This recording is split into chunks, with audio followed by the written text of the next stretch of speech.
Hi there, I'm Don. I just received a video request from a guy that saw my previous video how to disassemble 55 Rancher Husqvarna chainsaw that had a blown piston and rings. What he wants to see is just how I put back the cylinder on and the piston and the ring, even though I don't have new parts to do this. So this is basically just to show you how to put the cylinder back on, the piston and the ring, so that if you have a chainsaw, you can use the same principle to reassemble your own saw. So if you haven't removed the piston yet, you have to go in here and remove the little clip here with a pair of needle nose pliers. Just grab it, pull it in and pull out, and also remove the clip on the other side. Put them in a safe place because they have a habit of disappearing. Next, you're going to need a roll pin punch. This is a 5/16 diameter roll pin punch, which I'm going to use to remove the piston pin. So I've supported the top of the piston here with a piece of wood, just so when I remove the pin and bang it out, it's not going to put undue pressure on the connecting rod. So once you've got this set up like that, you want to grab your roll pin punch, insert it inside the piston to go against the piston pin, and then with your hammer just bang the punch and the pin should come out.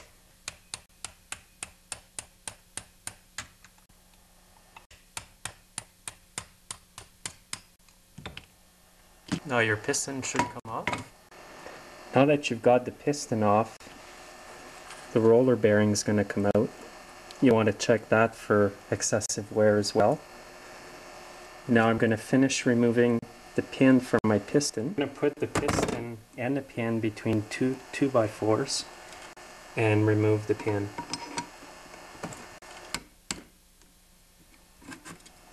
So you can squeeze it. Make sure you don't bang your punch on the piston.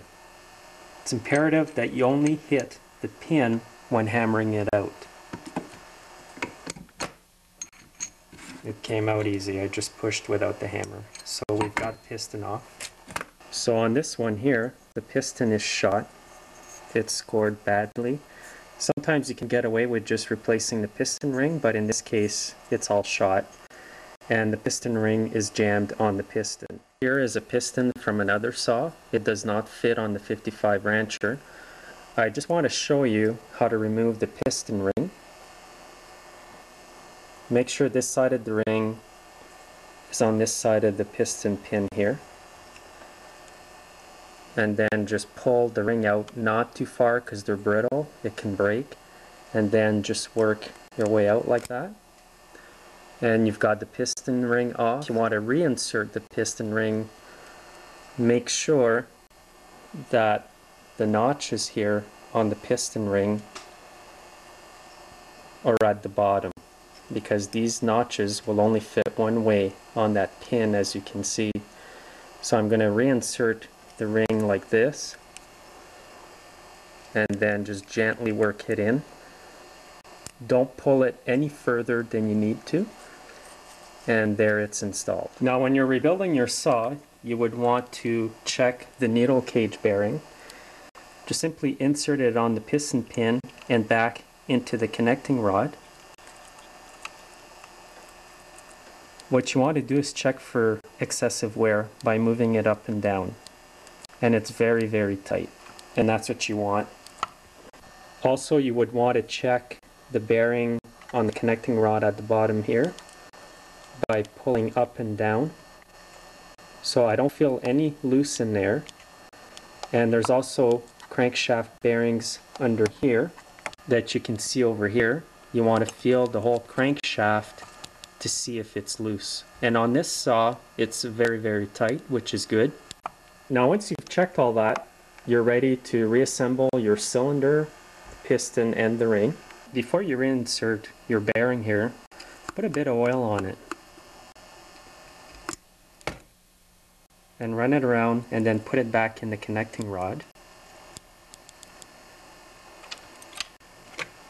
And do the same for the piston pin. This makes it a lot easier to install it back on the piston. and it's going to give it a bit of lubrication when you start it up. Now, to reinsert the piston pin, start at one end of the piston, put it down on a piece of wood to absorb the shock, insert the piston pin as far as you can by hand. If you can't get it in by hand, put a piece of wood on top of the piston pin and then gently hammer it in about 1/2 inch. I'm just hammering it in just a bit, just so that it's started for me when I go to reinstall it on the connecting rod. Before you reinstall any piston on your saw, clean it on a wire brush to remove any excess carbon.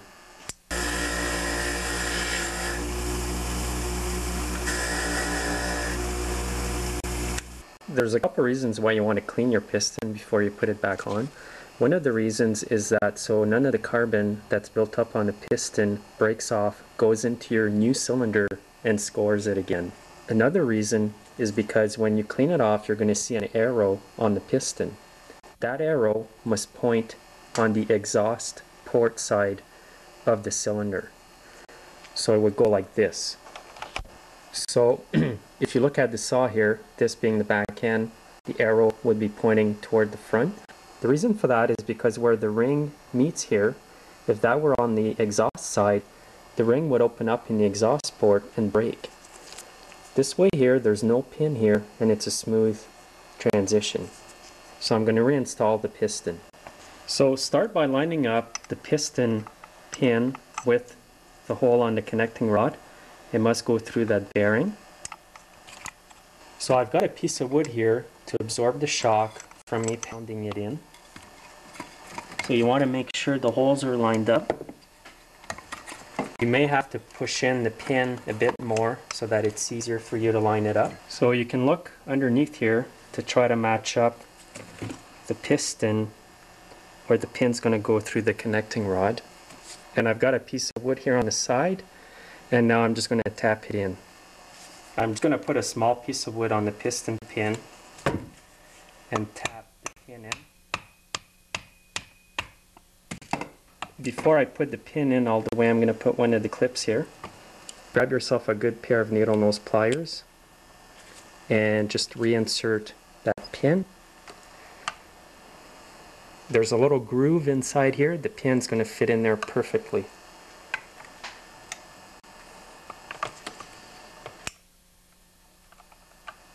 Make sure it's in the groove.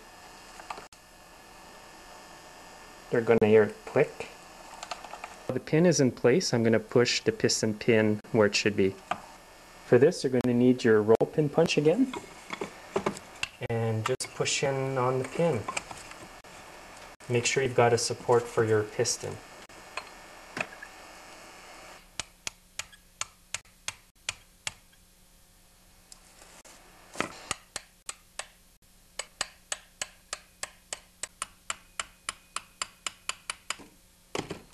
You might find it easier with the saw on its side like that.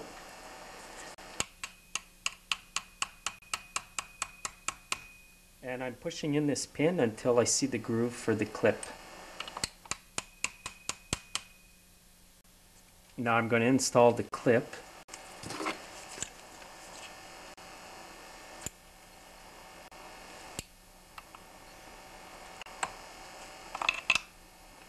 Make sure that it's in its groove, because if it's not, it's going to come out and wreck your cylinder.